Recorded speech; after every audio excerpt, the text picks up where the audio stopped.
Hello friends, आज हम आपके लिए NCERT geography class 9th and chapter 3 लेके आई हूँ। चैप्टर 3 के मैंने शॉर्ट नोट्स बनाए हैं। आपको नोट्स बनाने से पहले बुक रीडिंग कर लेना। 3 से 4 बार बुक रीडिंग करना बहुत अनिवार्य है, तभी आपके लिए ये नोट्स समझ में आएंगे। चैप्टर 1 और 2 मैंने अपनी प्लेलिस्ट में अपलोड कर दिए हैं, आप जाके देख सकते हैं। चैप्टर 3 अपवाह। अपवाह शब्द एक क्षेत्र विशेष के नदी तंत्र को परिभाषित करता है। एक नदी तंत्र जिसे क्षेत्र के जल को प्रवाहित करता है उसे अपवाह द्रोणी कहा जाता है। मतलब जल को ये प्रवाहित करता है जिस क्षेत्र में, उसे हम अपवाह द्रोणी कहा जाता है। कि कोई भी ऊंचा इलाका जैसे पर्वत या उच्च भूमि दो पड़ोसी अपवाह द्रोणियों को एक दूसरे से पृथक करती है। इस तरह की उच्च भूमि जल विभाजक कहलाती है। विश्व की सर्वाधिक बड़ी अपवाह द्रोणी अमेजन नदी की है। अब भारत में अपवाह तंत्र, इस आधार पर भारतीय नदियां दो मुख्य वर्गों में बांटा गया है। पहला हिमालय की नदियां एवं दूसरी प्रायद्वीपीय नदियां। हिमालय की ज़्यादातर नदियाँ 12 मासी नदियाँ होती हैं। इनमें साल भर पानी रहता है क्योंकि इन्हें वर्षा के अलावा उच्च पर्वतों से पिघलने वाले हिम द्वारा भी जल मिलता है। हिमालय की नदियाँ अपने उत्पत्ति के स्थान से लेकर मृदा तक के लंबे रास्ते को तय करती हैं।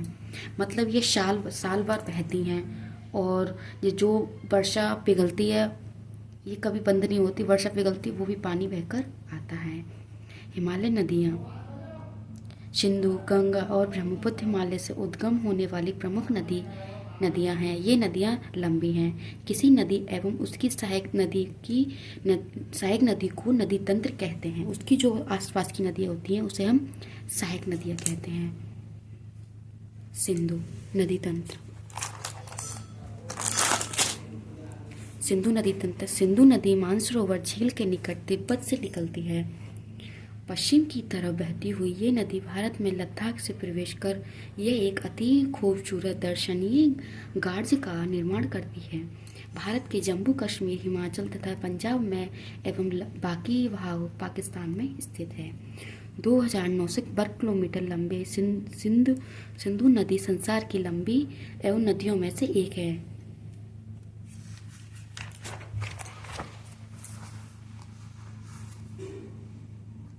गंगा नदी तंत्र।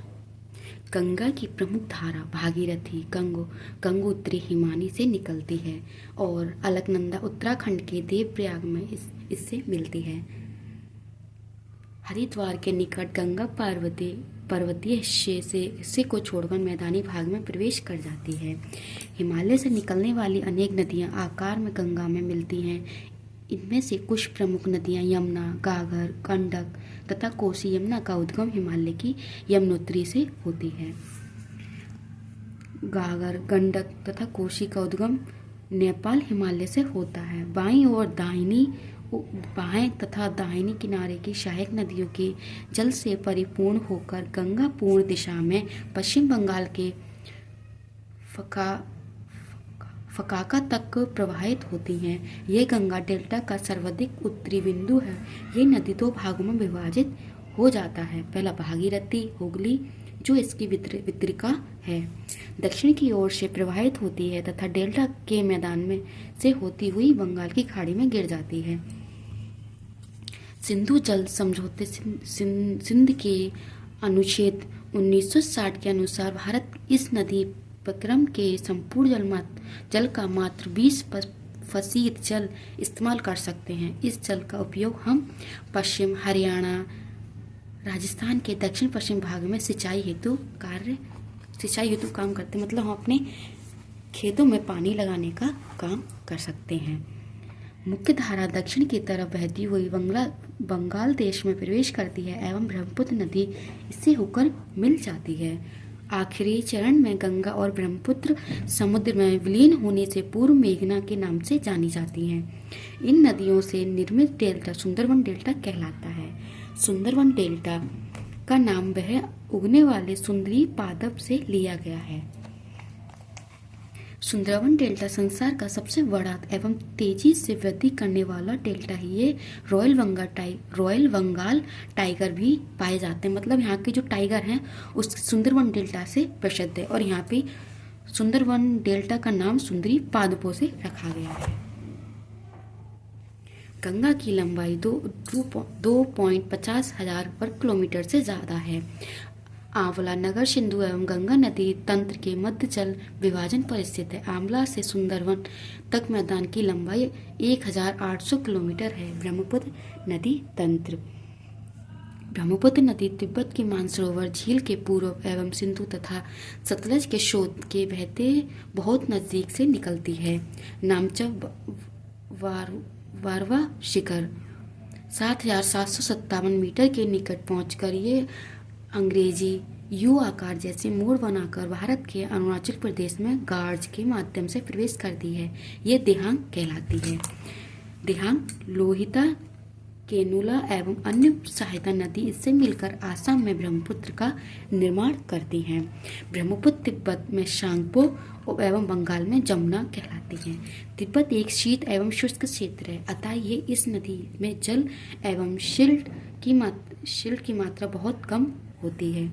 हर साल वर्षा ऋतु में ये नदी अपने किनारों से ऊपरी प्रवाह होने लगती है तथा बाढ़ के द्वारा आसाम एवं वेस्ट बंगाल से अत्यधिक क्षति, वहाँ पे मतलब रहने वाले लोगों को अत्यधिक क्षति पहुँचाती हैं। प्रायद्वीपीय नदियाँ, प्रायद्वीपीय भागों की ज़्यादातर मुख्य नदियाँ जैसे महानदी, गोदावरी, कृष्णा तथा कावेरी पूर्व की ओर बहती हैं और बंगाल की खाड़ी में गिर जाती हैं।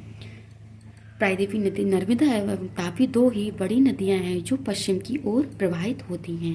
नर्मदा द्रोणी।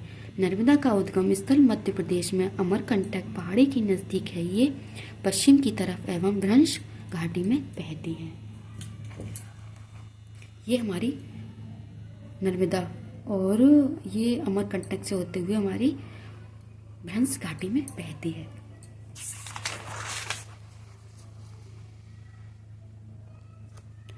तापी द्रोणी।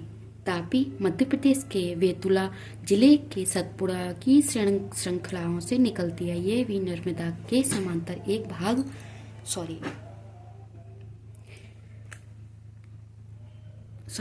एक भ्रंश से प्रभावित होती है। गोदावरी द्रोणी। गोदावरी सबसे बड़ी प्रायद्वीपीय नदी है।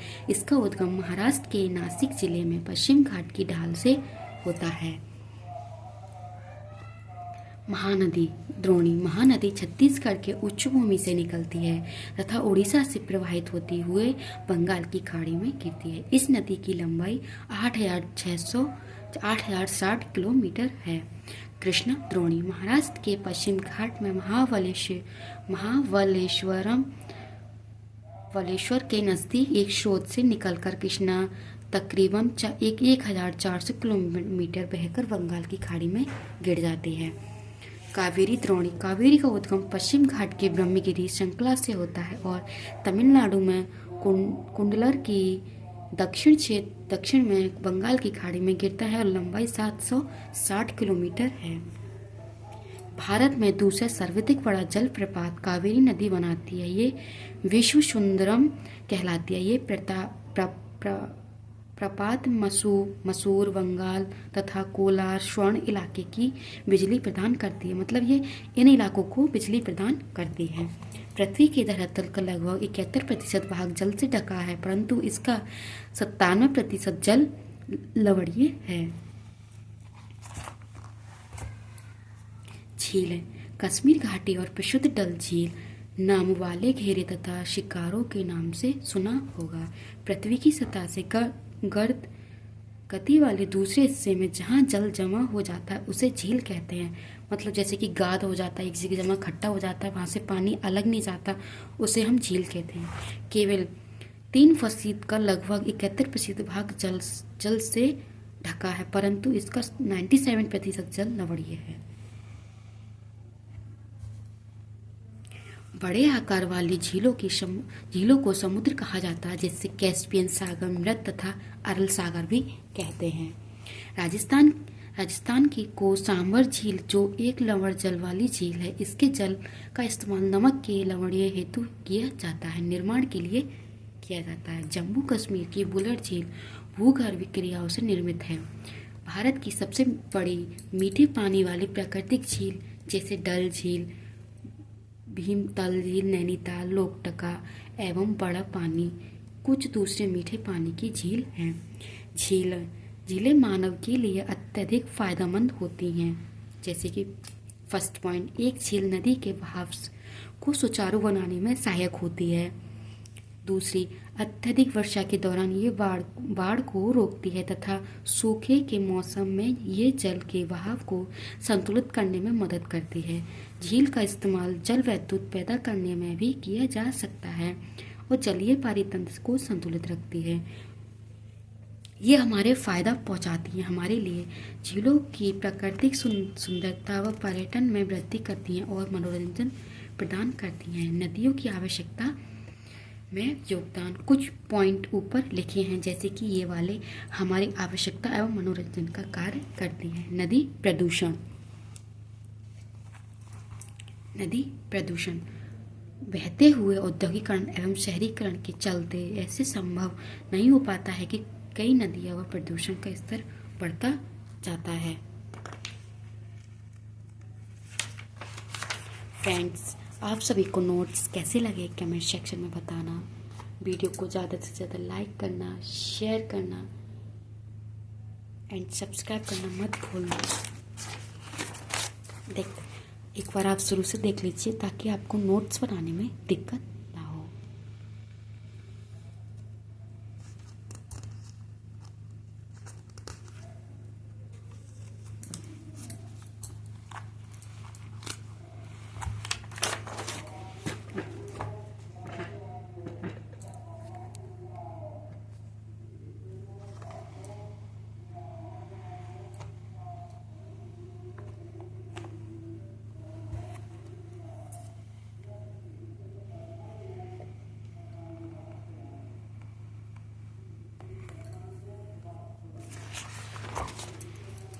फ्रेंड्स, वीडियो को ज़्यादा से ज़्यादा लाइक करना एंड शेयर करना, सब्सक्राइब करना ना भूलें।